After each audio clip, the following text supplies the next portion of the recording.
Welcome to Bill's Bridge Corner, Tuesday, November 19th, 2013, Class 27, the Bidding and Defense System, the overall structure.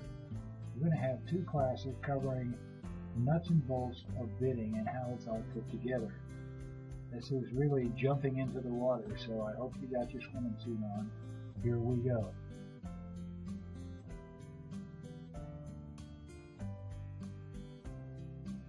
Let's begin with the obvious. Bidding is a language unto itself,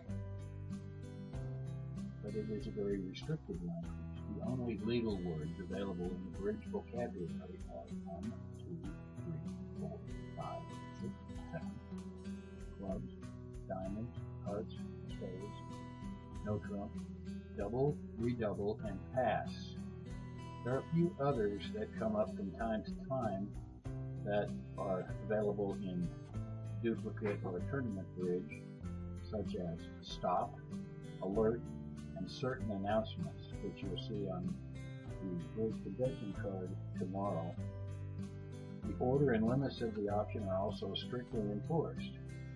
For example, you can't bid 2 clubs after someone has bid 2 spades. And there's 3 passes ends the option, and so on. Body language and pregnant pauses are inadmissible. As a matter of fact, in tournament bridges, you don't even use words themselves except specific words such as announcements.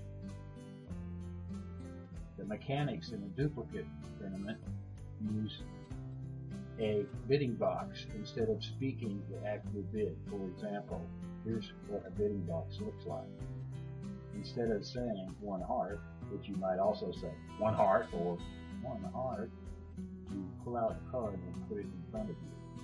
Instead of saying double, you put out a card double and put it in front of you. There's no implication by the manner in which you say the word. Now, as in all languages, you speak a specific system. That's what we'll be talking about. You speak German, English, French, etc., and even within the languages there are dialects. You and your partner must agree on a bidding language and a dialect, but you also need to tell your opponents, because it's unfair, it's unethical for you to speak English, if someone else speaks Spanish and someone else speaks something else. You're not playing the same game. You have to be on the same board. So we agree to a language and we publish it.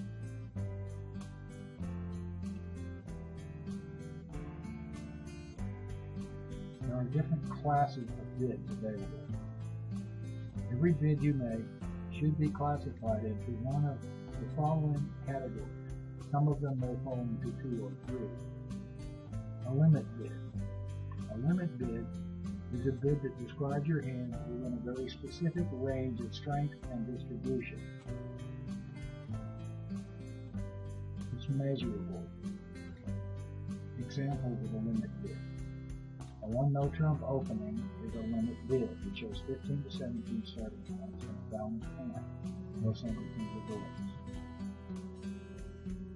A single raise of an opening major suit bid, which we covered, is a limit bid. It shows 6 to 9 dummy points with 3 or 4 cards or 4 in the major suit.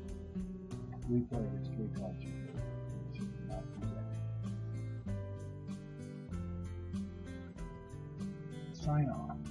Red light. Sign off is a bid that strongly suggests to partner that you wish to stop the bidding. Partner proceeds, and if he does so, he does it at his own risk. An example, a 3 no trump response to a 1 no trump opening is a sign off.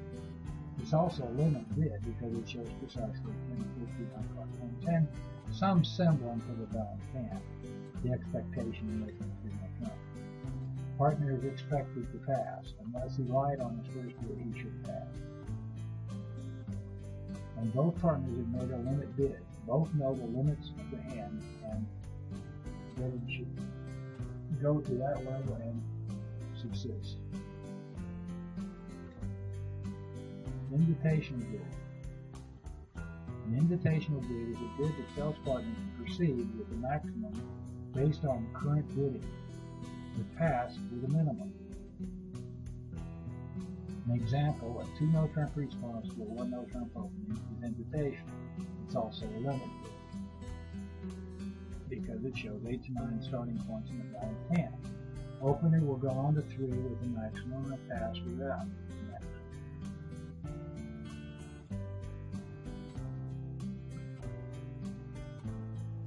Forcing bid. Bid is forcing. It's understood to be forcing. It's bid that requires partner to make another bid regardless of his hand. In this situation, the bidder has sufficient strength to assure the safety of the partnership to a certain level. Now, a forcing bid has an understanding by the partnership, and it may be not forcing by some other partnership language that's played. But when we talk about bids being forcing, that's what we mean. Example is a new suit in response to a 1-level opening and 1-level suit. Let's say a 1 diamond response to partner's 1 club opening is forcing. Also make note that a bid may be forcing, but if there's an intervening bid after the forcing bid, the responder, the partner of the person making the forcing bid, has the option of passing, indicating he has no meaningful bid to make. He is relieved of the forcing situation by an intervening bid. At this point in the bidding, the responder's hand is unlimited in the forcing bid. He may limit his hand later. Semi-forcing. Semi-forcing bid is a bid where a partner is expected to bid again, but is allowed to pass with discretion and pass if the situation warrants it. An example is a 1 no-trump response to partners may pursue opening. It's called semi-forcing if the partnership chooses to play 2-over-1. Semi-forcing is one of the options of the 1 no-trump response. Forcing to game or forcing to a specific level. This is a bid that is forcing, and both partners, both people on the team have to bid to a certain level before a pass is allowed. It's either forcing the game or forcing to a specific level. A game forcing bid, for example, is a bid that requires the partnership to continue bidding until a game is reached. Neither side is allowed to pass until that happens. Alternatively, they may double the opponents, or they may pass if the opponents intervene because the partner has an opportunity to bid again. But it creates a forcing situation up to a certain level.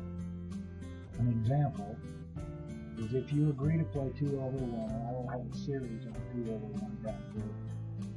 Responding to partners opening bid of 1 diamond and a card of 1 spade, it is forcing to game. Neither side to pass short on game. With inverted minors, a single rated partner's minor is forcing to 2 no-trump or 3 of the minors. Some player is forcing to game. That's again an understanding of the language used as an example of forcing to a specific level.